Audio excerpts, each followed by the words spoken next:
ननद ने छीना भाभी का चैन। मम्मी मैं शादी करूंगा तो सिर्फ श्वेता के साथ।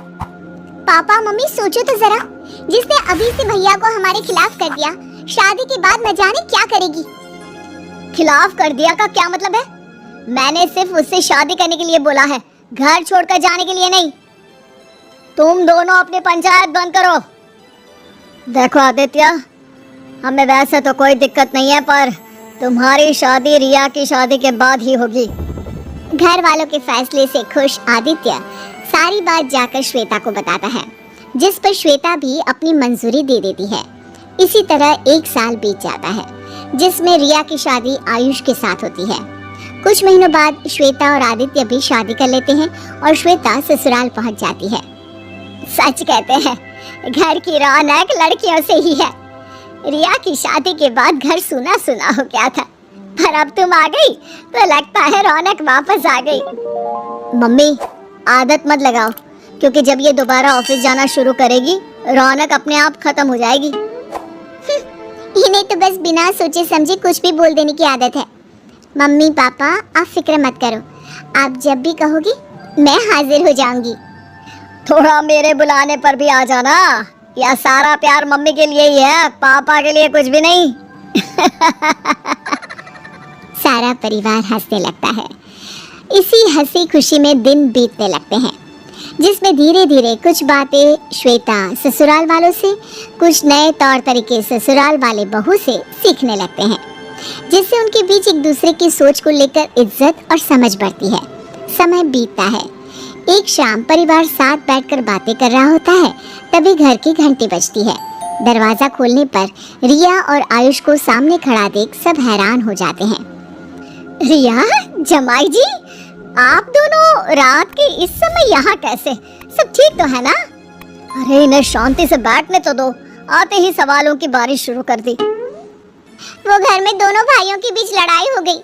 पापा जी ने भैया का साथ देकर आयुष को भला बुरा बोल दिया और ये गुस्से में घर छोड़कर निकल आए। कहाँ जाए कहाँ नहीं कुछ समझ में नहीं आ रहा था, इसलिए मैंने यहाँ ले आई। मैं अभी भी कह रहा हूँ होटल में चलते हैं, कुछ दिनों में घर का इंतजाम कर लूंगा। अरे होटल क्यों, ये आप लोगों का ही तो घर है और अपने ही घर में आने के लिए किसी टाइम या परमिशन की जरूरत नहीं होती। आप दोनों यहाँ सबके साथ रहोगे जब तक चाहोगे तब तक। अब जहाँ पूरा परिवार खाना खाने और बात करने में लग जाता है, वहीं रिया अपनी भाभी की बातें सुनकर उसके खिलाफ साजिश सोचने लगती है और अगले ही दिन से ननद भाभी को परेशान करने, कभी घर का काम, कभी उसके कपड़े, तो कभी ऑफिस और घर की बातों के जरिए घर वालों को श्वेता के खिलाफ करके उसे परेशान करने की कोशिश में लग जाती है। मम्मी, भाभी सुबह की गई रात को वापस आती है और सारा काम आपको अकेले करना पड़ता है। आप कुछ भी नहीं बोलते उसे, ये तो सही नहीं है। आपको उन पर कुछ तो सख्ती रखनी चाहिए। तेरी भाभी बहुत समझदार है, वो घर और ऑफिस अच्छे से संभालती है। हमें अपनी बहू से कोई शिकायत नहीं, और अगर तुझे मेरे अकेले काम करने से दिक्कत है तो तू भी तो घर में खाली बैठी रहती है, काम में माँ का हाथ बटा ही सकती है। हाँ, घर आई बेटी को ताने सुना सकती हो, पर बहू को एक शब्द नहीं बोलोगी। भाभी आप सबको अपनी उंगलियों पर नचा रही है, तभी तो ये जीन्स और शॉर्ट ड्रेस पहनकर बाहर जाती है और देर रात को वापस आती है, फिर भी कोई उन्हें कुछ नहीं बोलेगा। बेटा तो पहले डिसाइड कर ले कि तुझे उसके घर में काम नहीं करने, ऑफिस जाने या मॉडर्न कपड़े पहनने से आखिर दिक्कत किस चीज से है। अगर बात कपड़ों की है तो हमें तो उसमें कोई बुराई नहीं दिखती, क्योंकि इज्जत, शर्म और तमीज इंसान की आंखों और बातों में होती है। कपड़े तो बस खोखले समाज का लड़कियों को नीचा दिखाने का झूठा जरिया है। गंदगी देखने वाले की नजरों और सोच में होती है। लाख कोशिश करने के बाद भी अपने मम्मी पापा को भाभी के खिलाफ करने में नाकामयाब होने के बाद अब रिया आदित्य के पास जाती है, जिसे वो श्वेता के ऑफिस ट्रिप और लड़कों के साथ दोस्ती को लेकर बोलना शुरू करती है। भैया, कल ही मैंने भाभी की ऑफिस ट्रिप वाली फोटो देखी। इतने सारे लड़कों के बीच वो अकेली थी। क्या उनके ऑफिस में और कोई लड़की नहीं है? अरे लड़कियां तो बहुत है, लेकिन इसकी टीम में तो सारे लड़के ही हैं। वैसे तुम्हारी भाभी उनकी बॉस है और वो सब श्वेता से इतना डरते हैं कि इसे देखते ही उनकी सिट्टी पिट्टी गुल हो जाती है।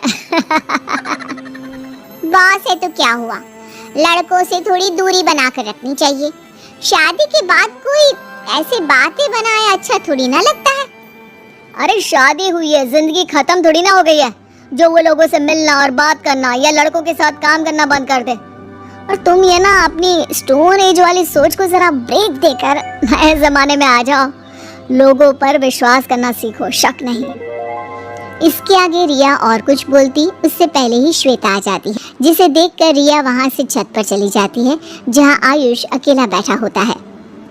तुम यहाँ अकेले क्यों बैठे हो? किसी ने कुछ बोला क्या?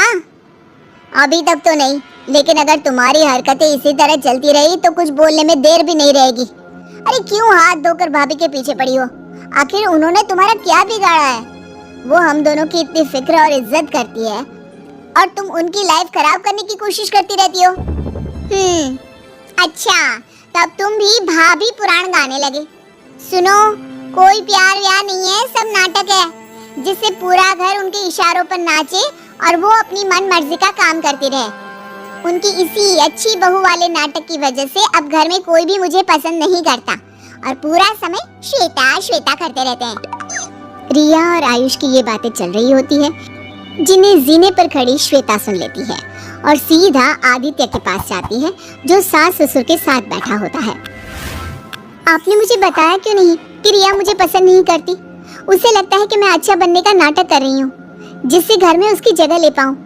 मैंने तो कभी ऐसा सोचा भी नहीं और वो इस बात पर मुझसे नफरत करती है। ससुर अपनी बेटी और दामाद को भी वहाँ बुलाते हैं। अब सारे घर वाले एक जगह इकट्ठा हो जाते हैं। अब सास, ससुर और आदित्य मिलकर रिया को समझाने लगते हैं। तुम्हें ऐसा कैसे लग सकता है कि हम तुम्हें पसंद नहीं करते या श्वेता तुम्हारी जगह लेना चाहती है? बेटी, वो तो हम सबके बीच अपनी जगह बनाना चाहती है, किसी की जगह छीनना नहीं। हमारे लिए तुम दोनों एक बराबर हो, किसी एक की वजह से दूसरे की अहमियत कम नहीं होती। रिया, शादी के बाद मैंने बहुत सुना था कि रिया थी तो घर में रौनक थी। मैं तो घर में सबको खुश रखने की कोशिश करती हूँ। अगर इससे तुम्हें ऐसा लगा कि मैं तुम्हारी पहचान छीन रही हूँ तो आई एम रियली सॉरी। मेरा ऐसा कोई इरादा ना था, ना कभी होगा।